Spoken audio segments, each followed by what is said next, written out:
ராகி கூழ் எப்படி செய்கிறதுன்னு பார்க்கலாம். 4 மாத குழந்தைங்கள்லேருந்தே கொடுக்க ஆரம்பிச்சிடலாம். ராகி கொஞ்சம் ஊற வச்சுக்கணும். ஒரு நைட்டே ஊற வச்சு நம்ம காலையில் அதை எடுத்துக்கலாம். நல்லா ஒரு 2-3 டைம் நல்லா கழுவி எடுத்துட்டு அதை ஒரு ஜாரில் போட்டு கொஞ்சமாக தண்ணி ஊற்றி ஓரளவுக்கு நைஸாகவும் இல்லாமல் கொரகொரப்பாகவும் இல்லாமல் அரைச்சி எடுத்துக்கலாம்.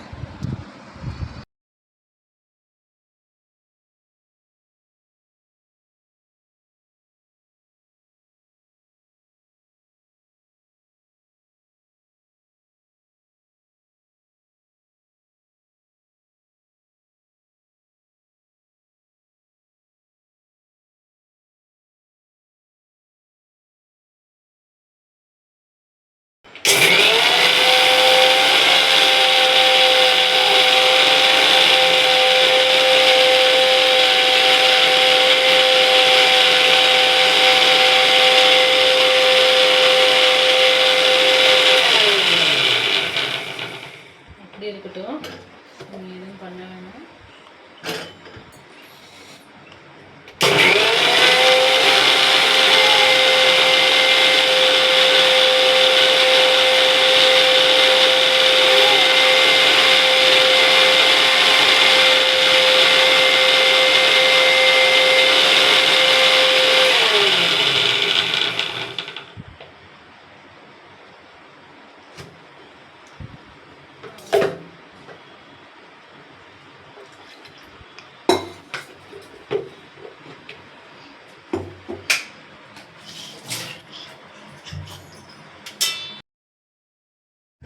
இந்த மாதிரி அரைச்சி எடுத்துக்கோங்க. அதுக்கப்புறம் ஜல்லடை எடுத்து நம்ம அதை வடிகட்டிக்கலாம்.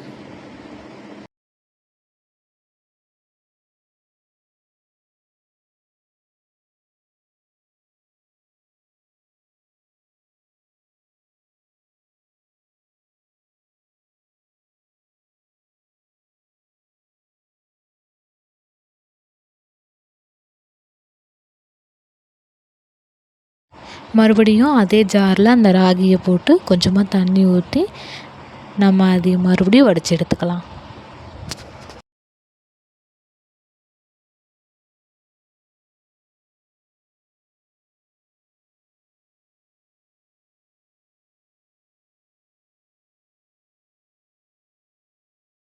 அவ்வளோதான். இதுக்கப்புறம் நம்ம தண்ணி ஊற்ற தேவையில்லை. அதை எடுத்து அடுப்பு பற்ற வச்சு அதை வச்சு நம்ம கரண்டி ஒன்று வச்சு நல்லா கிளறிட்டே இருக்கணும்.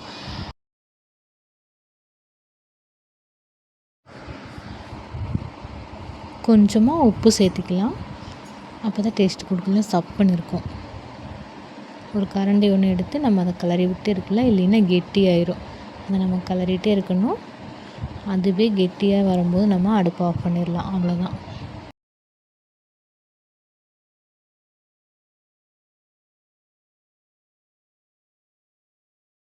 ராகி ஊற வைக்க டைம் இல்லைன்னா அப்படியே போட்டு ஒரு 4-5 டைம் நல்லா வாஷ் பண்ணி எடுத்துட்டு அதுக்கப்புறம் நீங்கள் ஜாரில் போட்டு அரைச்சி அதையும் வடிகட்டி இந்த மாதிரி செய்யலாம். அவ்வளோதான். கடையில் வாங்கி செர்லாக்ஸ் கொடுக்குறக்கு ராகி வாங்கி நம்மளே வீட்டில் இந்த மாதிரி அரைச்சி அது கூலாக செஞ்சு கொடுக்கலாம். ரொம்ப ஹெல்த்தியான ஃபுட்டு.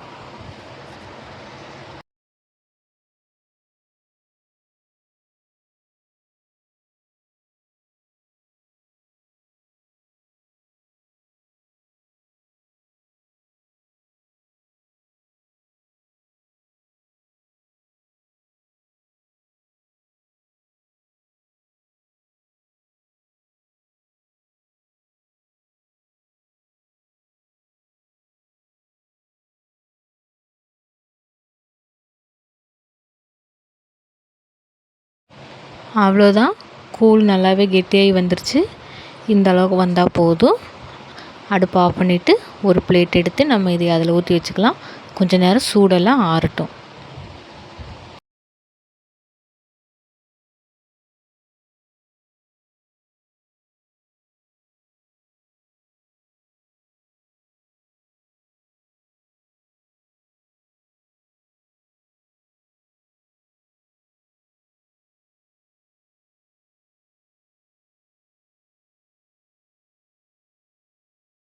அவ்வளோதான். இது சூடு ஆறிடுச்சு. இது எங்கள் தங்க பையனுக்கு கொடுக்க போகிறோம். அவனோட ரியாக்ஷன் எப்படி இருக்குன்னு பாருங்கள்.